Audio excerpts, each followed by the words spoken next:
Can you tell us about Every Time a Bell Rings and your character in the film?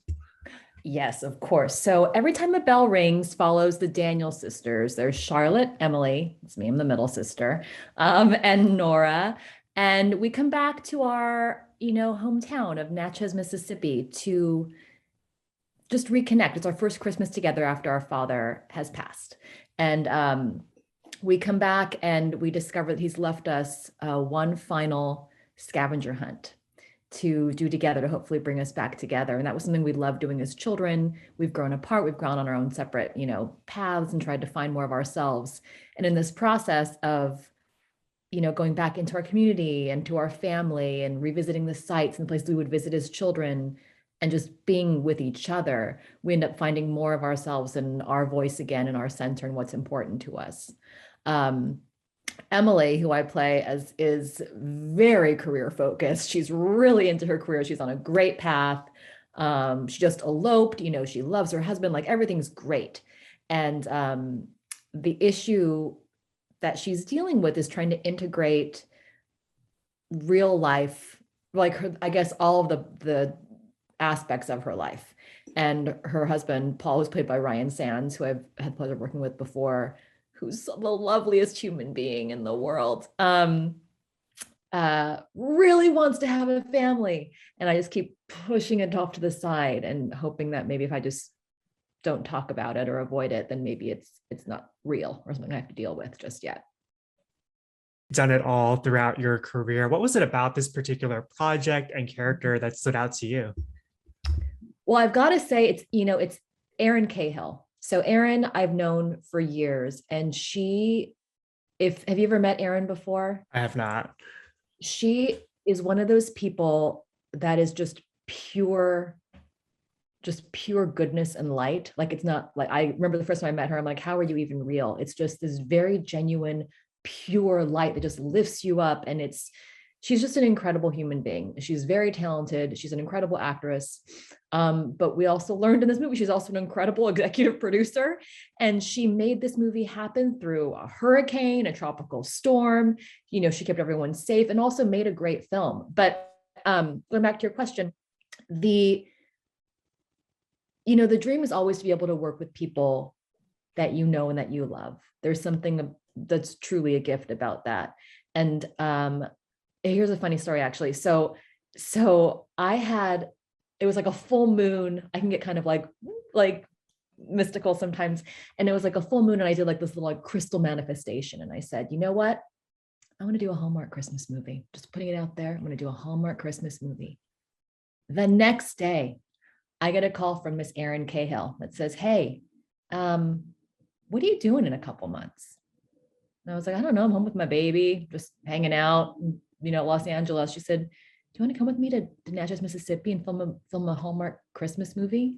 And I was like, the universe works in mysterious ways. And also, yes. But I was drawn obviously to Erin. I adore her and will do anything for her, but also I love a Christmas movie. I love a Christmas movie. There's something about it represents just warmth and family and tradition. And it's all those things in my heart that I was just wanting more of, especially everything that we've all gone through, these past couple of years. And so it was all of that. It was working with Erin. It was the fact that it was a Christmas movie, a Hallmark Christmas movie, and the chance to tell a story about three sisters. It was when she was talking to me about it, she said, look, it's the love story is about the sisters. It's about family. That's the main relationship. It's the love between family. And I was like, done. When do I get on a plane? How do we make that happen? So that was that. Yeah, speaking of that sisterhood, how did you, Allie, and Erin build that bond that we see on screen? It was kind of one of those lucky things where we all just kind of fit. Luckily, I've known Erin forever, so she's a dear friend. Allie, immediately just fell in love with her. She's hilarious. And it was just a really good fit. The very first day we met, we just fell right into the sister dynamic, strangely, very easily. The birth order, the things you would think about with an older, a middle, and a younger sister. And the very first scene we shot was like the three of us in cozy Christmas PJs, like all cuddled up on a bed, like going through like a photo album. And it was just immediate, the rapport, the jokes, it all was just instant from the beginning.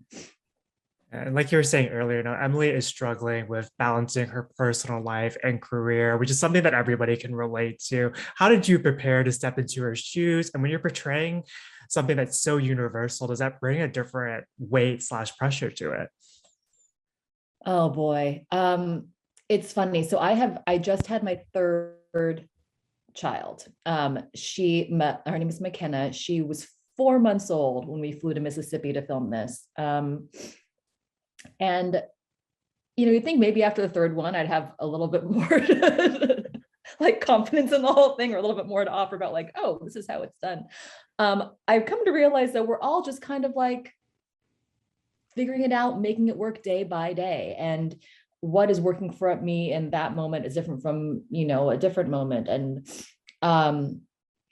ultimately, I think what's keeping me going and holding it all together is support and love of family and community. Mhm. And me knowing that I'm a much better mother when I'm able to work, and I'm a much better artist when I can also be a great mother. And so, like you were saying, integrating, I mean, that's the constant thing, is just trying to figure out how to be able to do both. And sometimes it's messy, and sometimes it's, but that's all part of it. And you were saying earlier, the project finds you reuniting with your Marvel's Runaway co-star Ryan Sands. What was it like working with him again, and how beneficial was it having that prior relationship when approaching the dynamic between your two characters? It's so funny. I wonder if you can see. I don't know if I can hold it up here. I have like from our show, we had Oh, like this fake like Forbes cover that was across our like office there, and I had it made up. I'm like, it's me pretending I was actually on the cover of Forbes. The Ryan, it's so funny because we would always joke about it when we were filming Runaways. He was so mean in that show, and then you would yell cut, and he's just like the biggest teddy bear of a human being that you've ever met. And it's so wonderful to have that relationship and building on that. There's a comfort, but there's also a shorthand in the way you can communicate and the way you can work. How a person works. And we had that gift of being able to work for a few seasons together, and then stepping into this in totally different roles was super fun. We were joking that it was if we couldn't get any opposite from Jeffrey and Tina from Runaways, what we're doing in this one. So it was great. It was really great. And then just to be able to be, on location with a friend, and being able to share that experience was really cool. yeah, the scavenger hunt brings these three sisters back together. What are some other traditions that you celebrate with your friends and family that you're looking forward to this holiday season? Oh, I mean, this is everything. This is my heart. The tradition of all the traditions in the holidays are it's why I wanted to do a Christmas movie. I wanted to be Christmas year round. Some of our favorite traditions, one of my favorites has been a tradition from when I was really little with I'm one of three sisters. And my sisters and I would wake up early in the morning when it was still dark outside, and we'd have a hot cup of cocoa, and we'd sit and just look up at the tree and the lights, and just like hold each other's hands and just like be quiet together, but just enjoy the stillness of Christmas morning before everything got crazy. And that's something that's continued, even now that we have our own families and we're like grown, like we'll sit there, just the three of us. And it's important for us to have that time together as sisters under the tree before our kids come together and everything gets crazy and chaotic, and we're starting all of that. But it's the hot cocoa mornings with my sisters. It's so much of it is food. I mean, so much food. That's a big thing. We always do a baking day around the holidays. My mother and my sister will all come together, and we'll just make like a kitchen full of every baked good you could imagine, and then package everything up with bows and name tags, and then deliver them in baskets to neighbors and friends. The best toffee you've ever had, my mom makes. It's like, oh, it's so good. And all the little sugar cookies. And so that's another one. A lot of it revolves around food. A lot of our traditions are around food. Same. With the film coming out next week, what do you hope audiences take away after they see it? I really think they just take a moment to just, call their family if they're not close with them, to be with family. This movie, from the very beginning, I mean, from the beginning when Erin, came up with it and pitched it and we were working with it, it all comes back to family, whether it's a family you're born into or the family you're adopted into or the family that you choose. It's no one knows you better, than your family, and they're your heart. And yes, they know all of your buttons and all of that, but they can hold you to account more than anyone else can. But it's something I've come to realize, especially again over these past couple of years, Yeah. as long as we have that community, as long as we have that family, that's all that matters.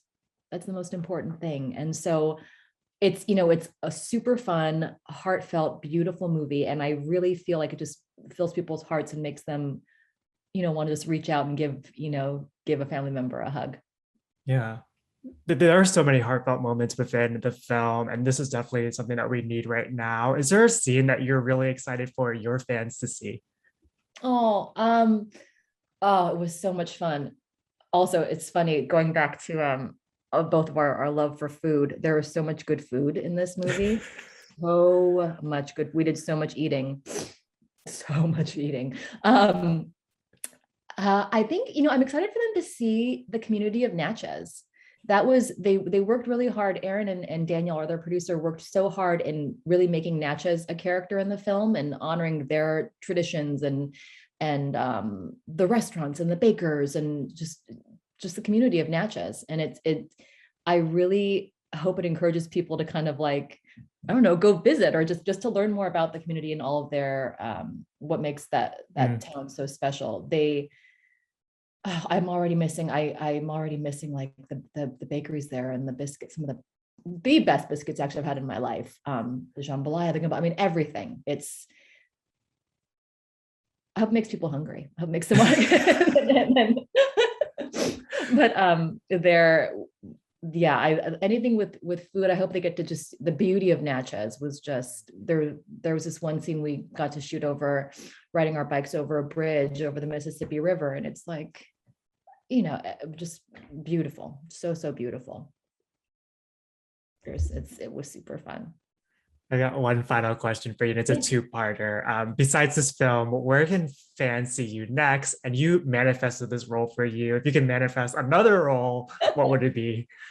Oh, I love this.